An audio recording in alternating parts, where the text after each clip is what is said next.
د ډاکټر اقبال یو شعر را یاد شو چې داغه په زمانہ کې چا په یو شپه کې جماعت جوړ کړو نو هغه وی چې مسجد تو بنا دی شب بر میں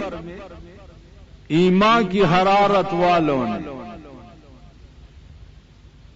مسجد تو بنا دی شب بر میں ایمان کی حرارت والوں نے من اپنا پرانا پاپی ہے برسوں میں نمازی بن نہ سکا نما تدا شعر آیات سے قرآن کریم اصل غرض دنیا تا چې دراتلو سده هغه تراشه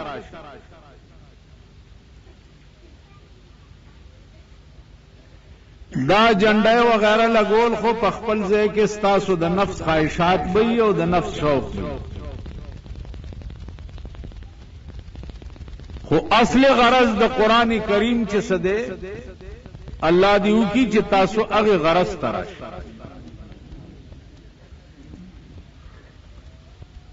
عزیزانو یو سلور کتابونه د اسمان نه نازل شوي په یو سلور کتابونو کې صحیفې دي او سلور کتابونه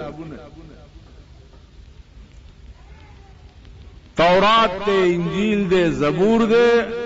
او قرآن کریم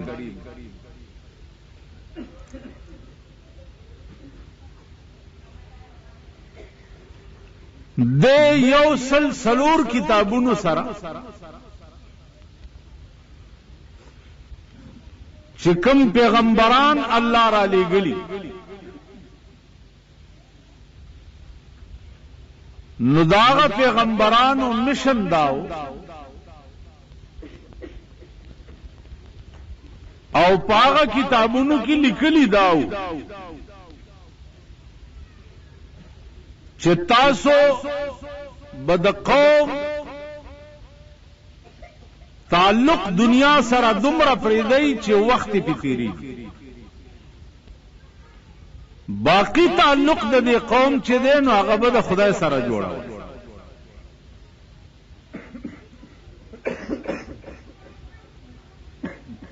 ځکه چې د دې قوم اصل مرجع چې ده هغه به خدای وي دنیا کې تاسو وګورئ سړی دنیا کې چې اوسېږي پلار سړی مور سړی ښځې سړی لور سړی زوی سړی عزیزانو سړی کلی سړی رشتې سړی وغیرہ وغیرہ او چې ساتي وځي دا ټول تعلقات منقطع شي ښځې سره رشته ختم شي زوی سره رشته ختم شي لور سره رشته ختم شي عزیزانو سره رشتہ ختم شي کلی وطن سره رشتہ ختم شي د دې یو نوې رشتہ شروع شي د پروردگار عالم سره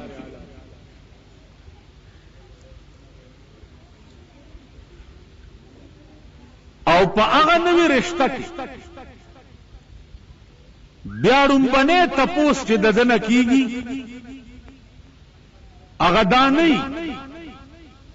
چې تا سره دولت څومره او تا سره پیسې څومره او ستا ښځې څو ستا بچی څو دان رومبنه تپوس چې کم کیږي هغه دا کیږي چې ستا خدای څوک ته دنیا کې د چا بنده وي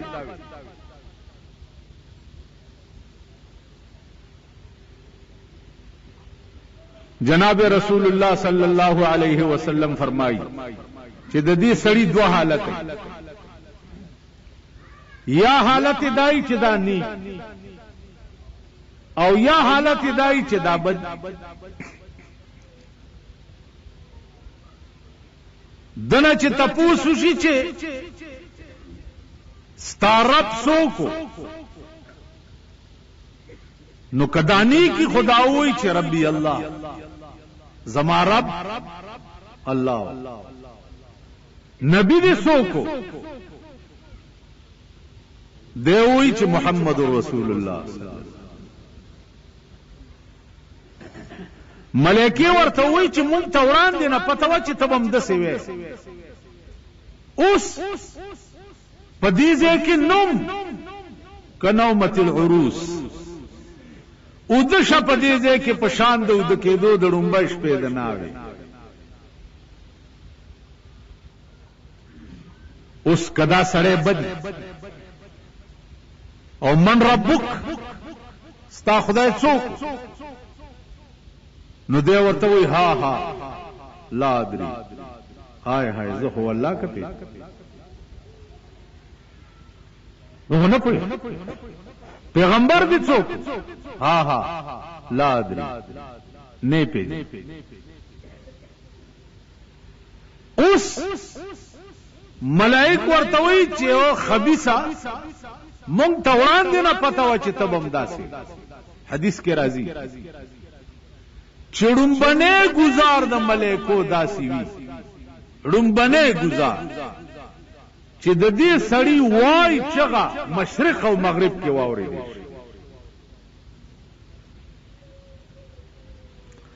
الله دې امان راکړي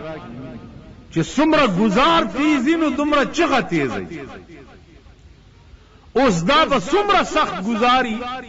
چې مشرق او مغرب کې وایو چغه واوري دي شي خدای دې مسلم نو زما عزیزانو د یو لک سلیری زره پیغمبرانو راتلل او د 104 کتابونو دنیا ته راتلل غرض چې وغه صرف یو چې د دې قوم تعلق چې دی هغه د خدای سره جوړ کړي بلم لا څوک شته په دنیا کې چې هغه سره تعلق جوړ کړي شته ګوره کته مالدار سره تعلق جوړول غفتل غواړي او په مال مې نو د الله نه لوی مالدار څوک شته کته خسته سره تعلق جوړول غواړي په حسن عاشق نو دالیان الله نه ذات خسته څوک شته ټیک کته یو داسې ذات سره تعلق جوړول غواړي چې هغه کې به ټول عمر تغیر ناراضي نو د الله واحد ذات ته چې هغه ټول عمر په یو حال وو او ویبا او تغیر به پکې ناراضي د دنیا حسن خدا سي دی چې ننوی او سبب نه کدا څنګه ده هغه حسن دی چې ته په مینه عمرې دا خزه دا یا دا سړی دی یا دا بنی آدم دی ډېر خسته دی او دا بنوټي حسن او د بنوټي حسن ته څومره تابعدار د دې تبلیغي جماعت امیر مولانا یوسف رحمت الله هغه یو تقریر کړو په دې عیدګاه کې هغه دا یو خبره نن په سن 64 کې دا تقریر کړ اوس مې یاد چې د دنیا د معشوقو حسن چې دی هغه بنوټي وي مثلا شونډې پرنګ سری کړي مخ باندې رنگ مګلې په نوکونو رنگ مګلې وېخته په شیمبو دې کب نیمبو دې پاګه غوړ را غوړ کړي ها نو د دنیا د معشوقو حسن چې ده اب بنوټي وي او د جنت د حور حسن چې ده هغه به فطری مثلا شونډه دا به قدرتی سری ننګي دا به قدرتی سری هغه ته په قران کې لفظ حور وای حور هغه خزه ته وای چې یو سترګې تر دې د چا چې اوږدې سترګې او قدرتي تورې وي دې ته حوره وي. ویښته به الله دې راته وښیي. یو واقع راځي چې د معراج په شپه رسول الله صلی الله علیه وسلم جنت ته بوتلی شو. نو جبریل ورته خوده چې جی دا محل دی او دا بنگلی دی او دا دادی او دا دادی او دا دادی. په یو محل کې یو جنای ولاړه دا او هغه مسکای غوندې شوه چې رسول الله صلی الله علیه وسلم جنت ته راغلی. چا مسکای شوه نو د هغې د دې غاښونو هغه چمک چې دی په دې جنت پرېوت. چې پرېوتو حضور خیال دا وکړو چې جوړ د خدای دیدار دی. جبرائیل ورته وی چې غبراویږه ما نور څه نشته. هغه جنۍ مسکای شو د هغې د غاښونو دا تجلی په ټول جنت پرېوته. نو ځکه رڼا شوه. تپوس یې ترې وکړو چې ته څوک یې؟ هغې ورته یا رسول الله ستا امتیانو له چې کومې حورې خدای پیدا کړي دي زه د هغه حورو خدمتګاره یم. الله چې د کومو حورو د خدمتګارې د غاښونو چمک ټول جنت رڼا کوي. نو چې حورې به لا څنګه تاسو به وایئ چې دا د ملیانو د ځان نه لکه قرآن کې راغلي دي. قرآن کې راغلي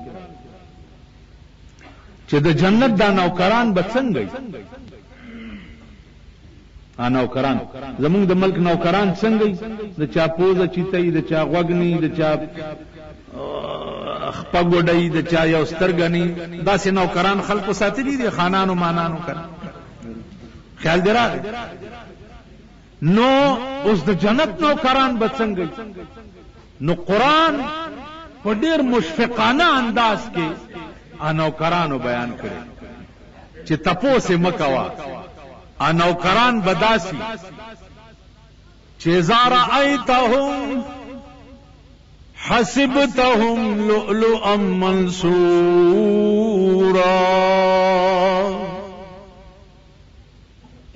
اذا رأيتهم حسبتهم لؤلؤا منثورا. اے حبیبا د جنت نوکران بداسي خادمان بداسي چې ته ورته وګورې نو ته به خیال وکې چې دا جوړ چا ملغلرو نه تار ویستی دی او یو د بل د پاسه ټپکیاوي. نوکران بداسي لکه د ملغلرو په شان. او بیا چې په کومو لاسونو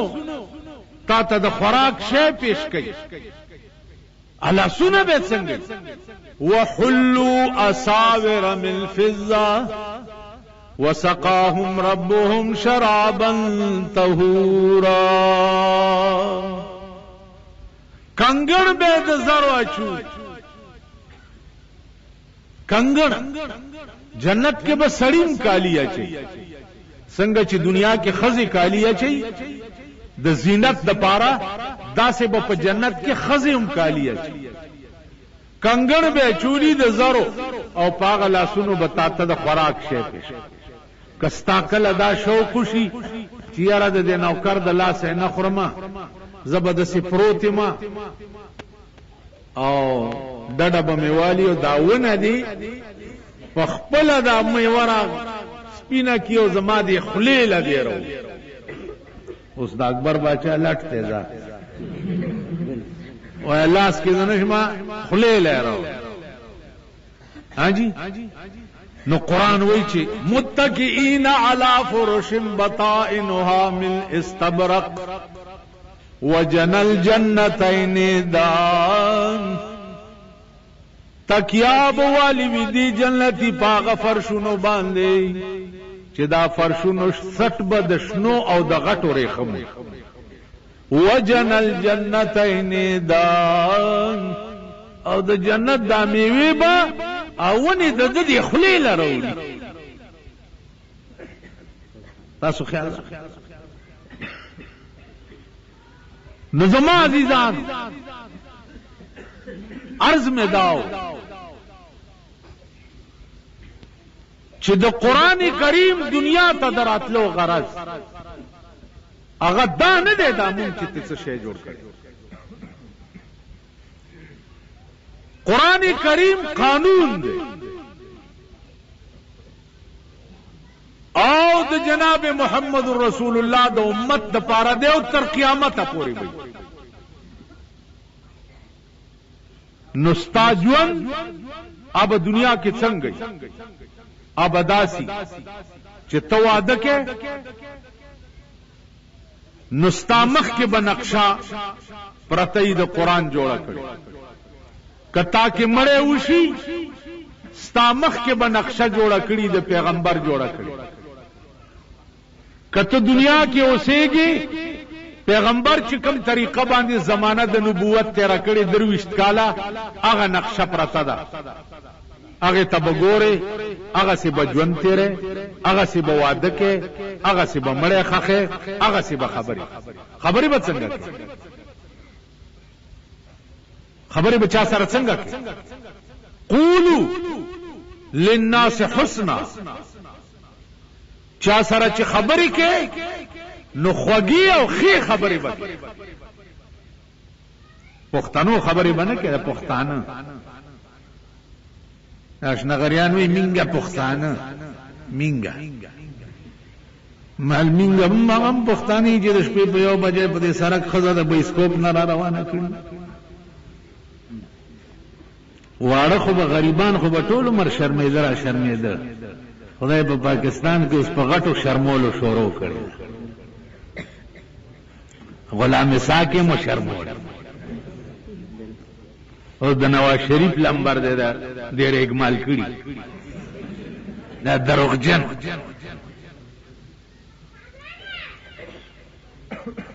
حیران بشي چې په 3 کاله کې د پاکستان حکومتونو د قران سره کومې لوبې ونه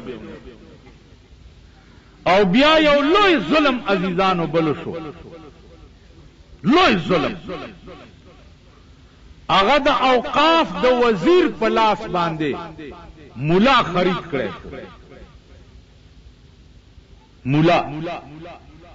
مولا خرید کړي شو او مولا ولا هیله جوړه چې خاين نشانه د مسلمان زمونږ د ملک کې خیالو کې رامړې جوشه غسقات ګرځي دلته کوي دې څوې دا ټکي دې ګوري تاسو په دې دوکه کې مونږه چولې چې روړه په دغه ګرځندې باندې ناستامنه لاړو د جنت توتی استاد مړي کور دغه نکم مران کور دا پلار مران دی خو وګور ته چې د مور پیدای زما مخ کې لوي شو سیوا داران توب نه دی بل کار نه دی غلط وی جوارګر توي ډاکو توي زناکار توي پلیت توي مردار توي جمعات لچر نه راغله تمړی راته په کټ کې پروت او زدل تناسته او زه وایم چې لفرض او لواجب او لسنت او لمستحب او لمنظورات بلکې جميع حقوق د بار تعالی چې لازم شویو په ذمہ د دې حاضر متوفا باندې د حين تر بلوغه د وخت تر مرګ پورې خایګي د شان د مسلمان سره چې اکثر به ادا کړي او بعضی به ورزنی فوت شي تا د خدای قران وی چې تاسو دې معلوم نو چې دا اکثر ادا کړي اظن المؤمنین خارغه په هغه وخت کې چې کوم تاسو معلوم نه چې ته زما مخکې د مور را پیدا شو زما مخکې لوی شوی نو زه څنګه وایم چې خایګي د شان د مسلمان سره چې اکثر به ادا کړي او بعضی به ورزنی فوت شي زما مخ یو سړی ما نه دی لیدلی چې نیم خبر نو کاغه د پارویم چې هلکه ظن المؤمنین خیره نو دا جایز دي لیکن چې ما لیدلی او زه ووایم چې پس په فدیه د هغې مافاته کې دا کلام الله سره د جمعي مالیته چې غبن فاحشه او متاع قلیله دی په هیله د اسقاط سره ما تا ته در بخلی او ما قبول کړی ما